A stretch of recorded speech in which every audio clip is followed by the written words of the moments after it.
हम सब की हमारे देश के प्रति कोई ना कोई जिम्मेदारी ज़रूर है और उसके अलावा हमारी एक निजी जिम्मेदारी भी है जो कि हमारे माता पिता के करीब है। पर ऐसा क्या हो जिसका कोई अपना नहीं है उसके लिए तो उसका सिर्फ देश ही सब है। आज की कहानी वॉर है। वॉर एक ऐसी कहानी है जो दो लोगों पे बेस्ड है। एक होते हैं खालिद और दूसरे होते हैं कबीर। तो कहानी कुछ इस तरह चालू होती है कि कबीर जो है वो इंडिया के एजेंट होते हैं और वो और कोई नहीं बल्कि फारिद हक्कानी को मारने आए होते हैं। वीके नायडू उनको इशारा दे ही रहे होते हैं कि अब शूट करो, पर कबीर का निशाना सीधा वीके नायडू के सर पे जाके लगता है। तो आखिर कबीर ने क्यों मारा वीके नायडू को? वीके नायडू जो कि अपने थे, क्यों ऐसा किया इस बात का तो पता नहीं, पर वहाँ इंडिया में बहुत हंगामा मच गया। कबीर जो इतना होनहार ऑफिसर था वो ऐसा कैसे कर सकता है? अब जो कर्नल थे उन्होंने पूरा केस खालिद को पकड़ा दिया। अब खालिद की ड्यूटी थी कि कबीर से पता लगवाना कि वो ऐसा क्यों कर रहा है और बाकी सबकी जान बचाना। तो खालिद सबसे पहले उस फोटो को देख के ये याद करता है कि कब वो उनसे मिला था। तो बात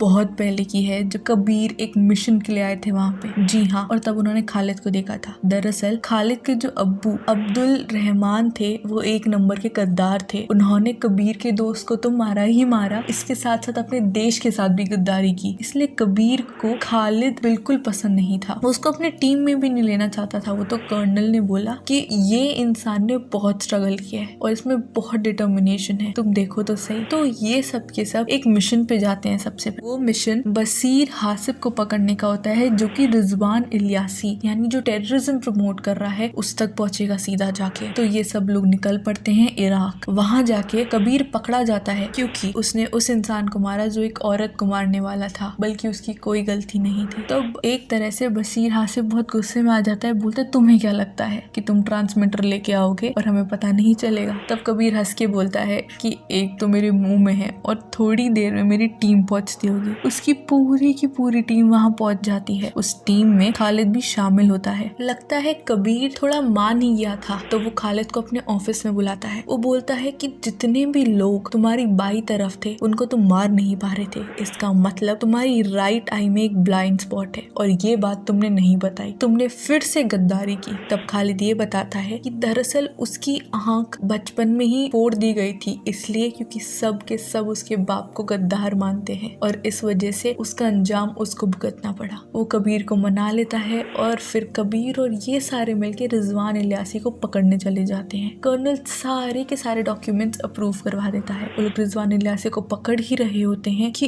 इतने में अचानक से सौरभ जो उनकी टीम का पार्ट था वो उन पे ही गोली चलाने लग जाता है। यानी रिजवान इलियासी का गद्दार और कोई नहीं बल्कि उनकी सी टीम में से सौरभ था। सौरभ का पीछा करते करते खालिद पहुंचता है। कबीर को भी गोली लग जाती है और जैसे ही होश में आता है वो देखता है कि खालिद कहाँ पे है। खालिद का कोई पता नहीं चलता कि कुछ दिन बाद कुछ बॉडीगार्ड खालिद को लेके आते हैं। खालिद की शक्ल बहुत बुरी तरह डैमेज हो चुकी होती है और वो ये बोलता है कि मैंने सौरभ को मार दिया। इसी तरह ये थोड़ा बैक स्टोरी खत्म होती है और खालिद रियलाइज करता है कि अब उसे कबीर को ढूंढना ही ढूंढना है। वहाँ कबीर एक और इंसान को मार देता है और वो और कोई नहीं लेफ्टिनेंट कर्नल जिमी श्रॉफ होते हैं। अब वो उसे क्यों मारता है? क्योंकि वीके नायडू ने बताया था कि वो भी उसमें शामिल था, तो वो उसको भी मार देता है। पर इसकी पूरी कहानी क्या थी ये जानने के लिए हमारे साथ जुड़े रहिए, अभी कहानी बची है। कबीर दरअसल रूही का मैच देखना आया होता है। रूही नैना की बेटी होती है। अब नैना कौन? तो दरअसल ये हुआ था कि जिस टाइम पे खालिद ठीक हो रहा था तब कबीर एक मिशन पे गया था, सीक्रेट मिशन पे रिजवान इलियासी को पकड़ने। वहाँ उसको फिरोज कॉन्ट्रैक्टर मिलता है। फिरोज कॉन्ट्रैक्टर नैना जो कि एक डांसर होती है उस पर पूरा फिदा हो चुका होता है। तो कबीर एक ऐसा खेल रचाता है कि उसको नैना से प्यार हो गया और फिर वो एक नैना को एक तरह से यूज करेगा। जैसे ही दिन पास आते हैं और उसको ये पता चलता है कि फिरोज कॉन्ट्रैक्टर अगले दिन ही निकलने वाला है, तो वो नैना को वहाँ भेजता है। नैना ये बोलती है कि आपने मेरे को यूज किया पर एक याद रखना हमेशा इस सिविलियन एसेट के साथ एक 6 साल की रूही भी जारी है,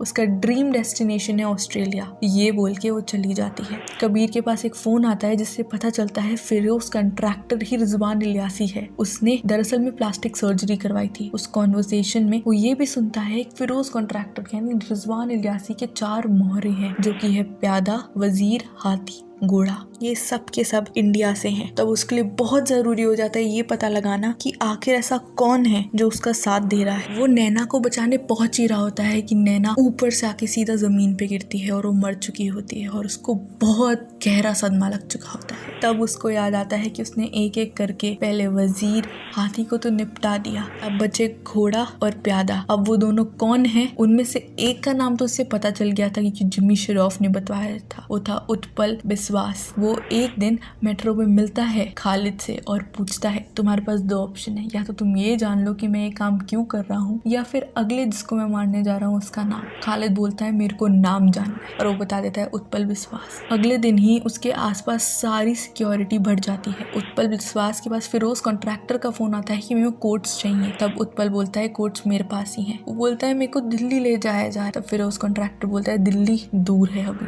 और रास्ते में ही उत्पल विश्वास को लोग उठा लेते हैं हेलीकॉप्टर से, पर उस हेलीकॉप्टर को भी नीचे गिरा लाता है कबीर और उत्पल विश्वास को मार देता है और कोट्स ले लेता है। जाते जाते वो एक और बात पूछता है कि तुम ये बताओ कि प्यादा कौन है, बस वो ही बचा है क्योंकि। तो उत्पल बोलता है कोई प्यादा नहीं है, हम बस 3 ही हैं। अब कबीर के दिमाग में यही चल रहा होता है आखिर ऐसा कौन है और क्यों है। वहाँ कर्नल खालिद को डांट लगाते हैं कि तुमने इसको भी जाने दिया और एक और मर्डर हो गया, अब मैं तुम्हें ये केस नहीं दे रहा। पर खालिद फिर भी लगा होता है। तो खालिद ये रिसर्च करता है कि जब वो हॉस्पिटल में था तब क्या हुआ, और फिर वो जाके मिलता है रूही और कबीर से क्रिसमस वाले दिन। कबीर रूही को भेज देता है और फिर पूरी की पूरी कहानी खालिद को बताता है। कबीर के घर पे हमला होता है और खालिद उन लोगों को मारने में साथ देता है। अगले दिन वो लोग अदिति से मिलने चले जाते हैं जो कि एक एजेंट थी उनकी तरह। वहाँ अदिति उन्हें कोड्स देती है। कोड्स यानी ब्रह्मा सैटेलाइट, अगर वो दुश्मन के हाथ लग गए तो वो ब्रह्मा को डिस्ट्रॉय कर सकते हैं और फिर कोई भी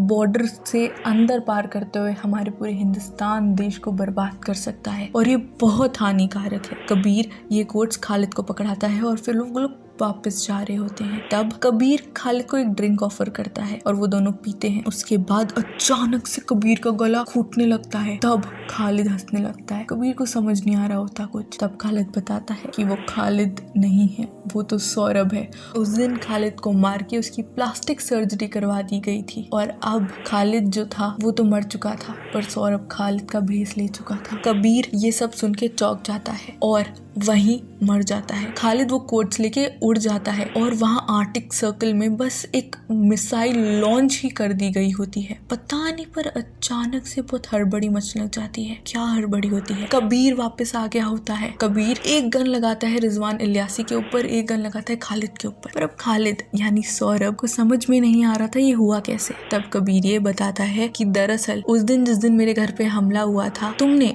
बाई तरफ वाले लोगों पे भी निशाना लगाया था और ये बात किसी को नहीं पता कि खालिद बाई तरफ वाली ओर निशाना नहीं लगा सकता क्योंकि उसकी आंखों में ब्लाइंड स्पॉट है। तभी से मुझे तुम पे शक होने लग गया था। फिर सौरभ की लाश कभी नहीं मिली और उसके अलावा अदिति ने मेरे को ये भी बताया था कि तुम रात को वापस ऑफिस जाते थे और TTX का तुमने सैंपल भी लिया था, तो उसका मैंने पहले से एंटीडोट ले रखा था। वो रिजवान इलियासी के ऊपर बंदूक लाता है। तब खालिद यानी सौरभ ये बोलता है कि मार दो, अब वक्त आ गया है ये प्यादा भी राजा बन जाए। अब ये होता है कि रिजवान तो मर चुका होता है, पर सौरभ और कबीर एक दूसरे से लड़ रहे होते हैं। इस लड़ाई में कबीर बहुत मारता है सौरभ को और बोलता है कि मरते वक्त मैं तुम्हें खालिद का चेहरा लेके मरने नहीं दूंगा क्योंकि वो एक वफादार इंसान था और तुम गद्दार। वो उसके ऊपर पूरा का पूरा झूमर गिरा देता है और यहाँ कहानी खत्म हो जाती है। उसके बाद कर्नल ये बोलता है कि तुम वापस नहीं आओगे कबीर इंडिया। तो कबीर बोलता है एक गद्दार रह के जो मैं कर सकता हूँ वो मैं एक एजेंट रह के नहीं कर सकता, और मैं ये चाहता हूँ कि खालिद को एक मेडल मिले वफादारी का क्योंकि वो एक बहुत अच्छा ऑफिसर था। और फिर जाके कबीर रूही के साथ ऑस्ट्रेलिया में सर्फिंग करने लग जाता है कि तभी कर्नल का वापस फोन आता है कि अब इसके बाद क्या प्लान है। तब कबीर बोलता है फिलहाल तो कुछ नहीं। तब कर्नल बोलता है एक वेकेशन लगा लो, पिछली बार तुम जिसको अधूरा छोड़ दिए थे उसको मारने की बारी आ गई है, यानी फारिद हकानी। और इसके साथ हमारी वॉर की स्टोरी खत्म हो जाती है। तो एक काफ़ी एक्शन भरी दिलचस्प गानों से भरी, गाने मानने पड़ेंगे अगर मैं गाने सुना नहीं सकती वरना आप लोग भाग जाएंगे, पर वाकई में गाने बहुत बढ़िया हैं। तो जाइए और जाके वॉर देखिए। अब वॉर में जो प्रथम भूमिका है यानी कबीर की, वो निभाई है हमारे सेक्सी मैन ऋतिक रोशन ने। उसके अलावा खालिद की भूमिका निभाई है टाइगर श्रॉफ ने। नैना की भूमिका निभाई है वानी कपूर ने। कर्नल सुनील लूथरा की भूमिका निभाई है आशुतोष राणा ने। अदिति की भूमिका निभाई है अनुप्रिया गोयनका ने। सौरभ की भूमिका निभाई है यशराज सिंह ने। फिरोज कॉन्ट्रैक्टर की भूमिका निभाई है मशहूर अमरोही ने। रिजवान इलियासी की भूमिका निभाई है संजीव वत्सा ने। डॉक्टर मल्लिका सिंघल की भूमिका निभाई है दीपान्विता शर्मा ने। खालिद की अम्मी की भूमिका निभाई है हमारी आलिया भट्ट की माँ ने, यानी सोनी रासदान की माँ ने। इसके अलावा इस मूवी को डायरेक्ट किया है सिद्धार्थ आनंद ने, लिखा है सिद्धार्थ आनंद, आदित्य चोपड़ा। तो ये थी कहानी वॉर की। वॉर आप लोग जाके अमेज़ॉन प्राइम पे देख सकते हैं। देखने में बहुत दिलचस्प कहानी और थोड़ी हटके कहानी है, और जो लोग देशभक्त हैं उनको तो ज़रूर देखनी चाहिए कि देश से कभी गद्दारी नहीं करनी चाहिए, देश को बेचना नहीं चाहिए सिर्फ कुछ चंद पैसों के लिए, बल्कि हमारी मिट्टी का हमें हमेशा कर्जदार रहना चाहिए। तो चलिए इसी के साथ मैं मानसी आप लोगों से विदा लेती हूँ, फिर वापस आऊँगी। Till then subscribe to Indian film history. Be safe.